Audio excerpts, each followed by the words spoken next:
Okay. Uh, So Mike, why are you running for National Committeeman?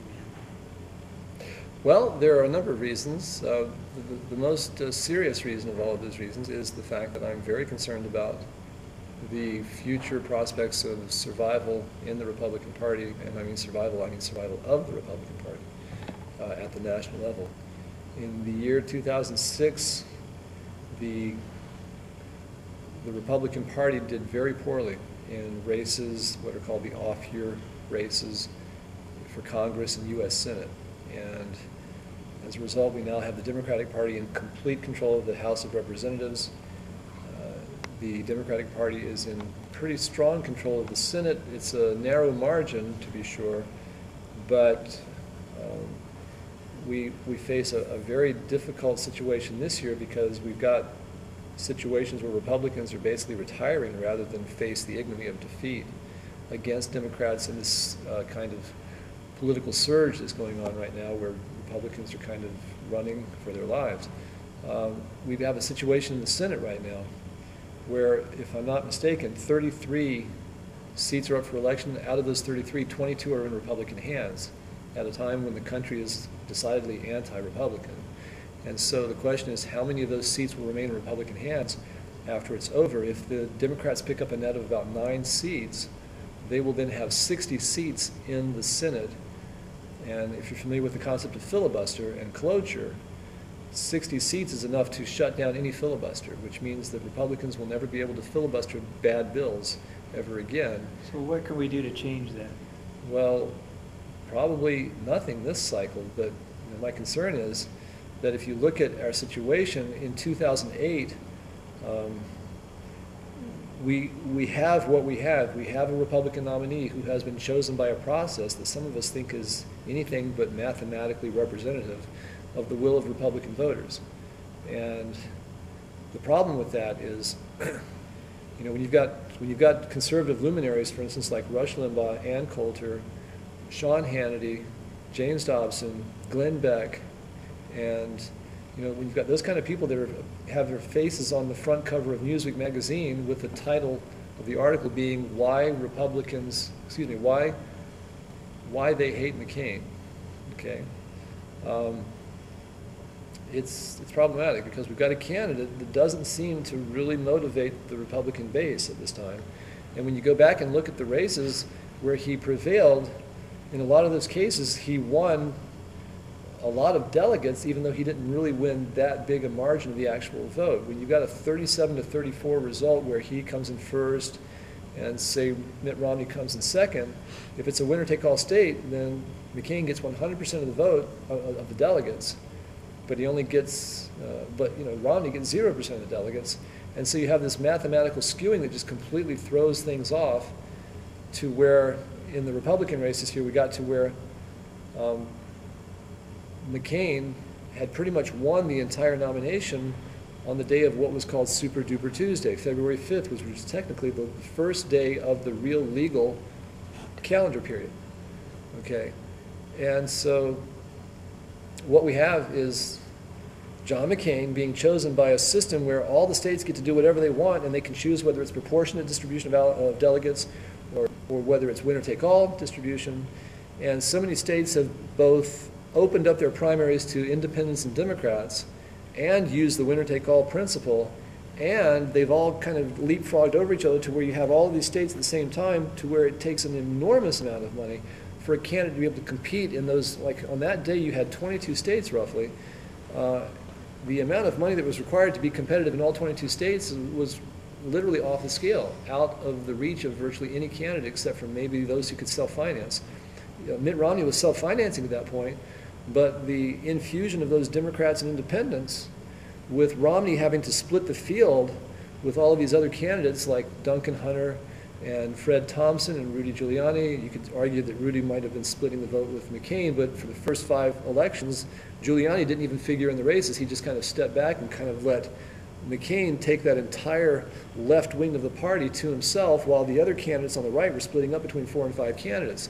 So inevitably, McCain was going to come in first, and for those states that made that grounds for a 100% allocation of delegates. It just put him so far ahead after just February 5th that Mitt Romney and the others all had to pretty much pull out of the race for all intents and purposes by February 7th. So you look at the system, you look at the lackluster support from Republicans around the country, and you have to ask yourself the question, do we really have a chance of winning in November? And if we don't win, then what? If John McCain is trounced as badly as some conservative pundits like Rush Limbaugh seem to believe he will be, the repercussions in the states could be enormous. And we could have states where legislatures which are now Republican could flip to Democratic. And we could have like the governor's mansions flip from Republican to Democratic. And they could pick up more people in the House, the U.S. Congress, more people in the U.S. Senate. And like I say, if they get to where they have 60 in the U.S. Senate, even if McCain wins in November, you have a situation where all McCain would be able to do for 2 years would be able to veto bills. Nothing else. He would never be able to initiate ideas. Because it would just be purely what Harry Reid and Nancy Pelosi want to push through the Congress. Well, as National Committeeman, is there a way to get in Utah to get these candidates to come here so we can actually meet them during a presidential cycle? Well, probably the only way that's ever going to happen is if we implement something like the Delaware plan, where the small states get to go at the head of the calendar, and where there's some reason for them to come. The trouble with winner-take-all primaries, California experienced this in 1996 especially, and in 2000, the trouble with a winner-take-all primary is that candidates will not invest time in a state when that investment of time isn't going to result in some increase in the number of delegates they're going to get. And so in a place like California, for instance, what the candidates would do back in '96, they would run polls. They would say, well, this guy's in first place by 10 percentage points. We're in second place by 10 percentage points. No matter what we do in California, we're never going to close that 10% to where we are in first place. So we're just going to nix California, and we're going to move to states that are proportionate, where we can put a little bit of effort in and pick up one more delegate, two more delegates, three more delegates, four, because it's all split in pie fashion amongst the candidates based on their proportion of the vote. How many states do that? Well, it's about a 50-50 split, if I'm not mistaken. So But 50% the trouble of the is, states the do trouble have is, proportional voting. I believe it's at least that many, but the trouble is that the large states tend to go winner-take-all. Right. California being winner-take-all is devastating to this process. And when McCain took California, there was such a large number of delegates he picked up that day that it pretty much, that plus Florida and a couple of other states pretty much put... That was the end. It really was. I mean, I remember National Public Radio the day after that election saying, why is Mitt Romney staying in the race? Because he's going to have to run the table. In other words, he's going to have to win virtually every single remaining state to have any chance of taking the nomination. People ask the same question of Ron Paul, of course, because he's trailing so far, But, and Ron Paul clearly seems to have a different motivation for staying in the race, and it's not about, winning, it's about a message.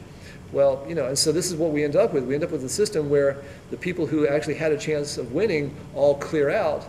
The people who are there about a message stay in, and it becomes kind of a symbolic race, but nothing more. And so, for all the people that didn't get to vote on February 5th, those people had no say in the Republican Party's selection of the nominee. Well, what can you, as a national committee man from a small state, do about that process? Well, the thing is, the small states are the ones that tend to kind of hang on to these old archaic rules that are all about state control, state control. Nancy Lord has been working back on the National Committee trying to help people understand that, the current system we have is setting us up for the dissolution of our party. And really, if we lose in 2008 because McCain simply shouldn't have been our nominee because we have a system that mathematically chose the wrong person, the person that did not have support of Republicans, and this is what I was trying to say before and I never got to the point, it's that the polls that they do in these states that were winner-take-all showed that the Republican voters in those races, and I should say the ones that were open primary states where Democrats and independents were allowed to come in and vote on an equal basis with Republicans, what they learned or what they discovered when they did the exit polling is that the Republicans were voting for someone besides McCain. It was the independents and Democrats who were giving McCain the plurality win. And I say plurality as opposed to majority. If he had gotten 50% plus one, that would have been a majority win. That would have been impressive in a field of 5 or 10 candidates. But when it's a plurality win and everybody's bunched up around 37, 34, 32, 20, 14, a victory at 37 isn't necessarily significant in any way, shape, or form. It can just be bad split-up math. I mean, we all understand the spoiler principle. We learned it in 1992 with Ross Perot. Democrats learned it in 2000 with Ralph Nader. Okay, all it takes is one person who's a little bit too much like another candidate for those two candidates to split their vote and depress themselves to where somebody else floats up into a plurality first-place position, grabs all the electoral votes, grabs all the delegates, and runs. And representation of the people is completely quashed at that point. So you would go back and help Nancy Lord? Well, I would like to continue what Nancy started up there. It didn't get very far. She's not running again. And she's not running for re-election. But, you know, a few people at the last meeting in Albuquerque, you know, basically said, Nancy, it was kind of a last-minute submission, and so we really didn't understand it altogether. But what we heard, we kind of like, and we'd like to know more, and we're open to it. Okay, what we're really talking about is doing something like the Democrats have done. The Democrats, years ago, in order to keep certain states, particularly in the South, from disenfranchising, for all intents and purposes, black voters, they eliminated winner-take-all primaries. The concern being that if you had black voters voting like in 40% numbers for one candidate and white voters voting in 60% numbers, that those states would end up having all candidates who were basically delegates who were all behind the choice of the white voters as opposed to the black voters. And so what they did is they said, look, we're going to make every single state use a proportionate system. Now, where they messed their system up is when they said, oh, and by the way, we're going to add on top of that about a 20% smattering of superdelegates, what we in the Republican Party in Utah call automatic delegates. So as wonderful as that proportionate system is in the Democratic Party, it's all neutralized by the fact that now they have a race where the two candidates are virtually neck and neck as they come into the final stretch. What we're saying is, sorry, it doesn't matter what you guys thought, it matters what the superdelegates thought. The entire race in the Democratic Party has virtually come to a draw, and now they're going to flip a coin called superdelegates to see who's going to get the race. In other words, they're giving the superdelegates the choice of who's going to be the Democratic nominee. And there are going to be people angry about that. There are going to be people who are going to say it's undemocratic. Maybe this will be the end of superdelegates in the Democratic Party. I hope so. I hope so. But if they get rid of superdelegates and we keep the current broken system that we have, they're going to have a system that absolutely gives the Democrats the candidate who is the Democratic voters' choice. Whereas the Republicans will have something that from time to time will give the Republicans who they want, but in many instances it won't. I would go back to 1980 and say, honest and truly, this broken system that the Republicans have just by fluke gave Ronald Reagan the nomination. And if it hadn't been for that fluke, we would have had a straight string of Republican presidents like Richard Nixon and Dwight Eisenhower and, you know, so, Gerald Ford, for instance. Those people, most people, when they look back at those individuals, they don't think conservative. They don't think revolution, Reagan Revolution. They don't think anything like that. They think stodgy, old, Wall Street, New York, establishment, East Coast, you know, top-down model, globalist, whatever you want to call them. Those were not what we think of as Republicans. But the system was designed to give those kinds of candidates tremendous advantage because the system was one where money basically meant everything. Because when you've got all of these states and they're very large and it's winner take all, in order to really be effective, you have to have a whole lot of money. So the thing is, the RNC has the power to change the rules. They have the power to put a proposal before the delegates that says, here's how we're going to do it from now on. We're going to have a system that's uniform across the country. Candidates will know what they're getting into. They won't have to learn 50 different rule sets in 50 states. They'll have one uniform system, and we on the RNC can put together something that makes a lot of sense, and I would insist that it would include a universal proportionality principle that says everybody has to go proportionate, just like the Democrats have done. And with that kind of an arrangement, you know, we could get back to where another kind of Ronald Reagan candidate could someday emerge and capture the nomination and bring back the voters who are right now gravitating in large numbers to the Democratic Party. If we don't reverse that slide in the near future, there may not be any relevance to the National Republican Party in perhaps 4, 8, 12, or 16 years. And I'm trying to keep that from happening, and that's why I'm running. Those are great reasons to vote for you. Good luck. Thank you, Drew.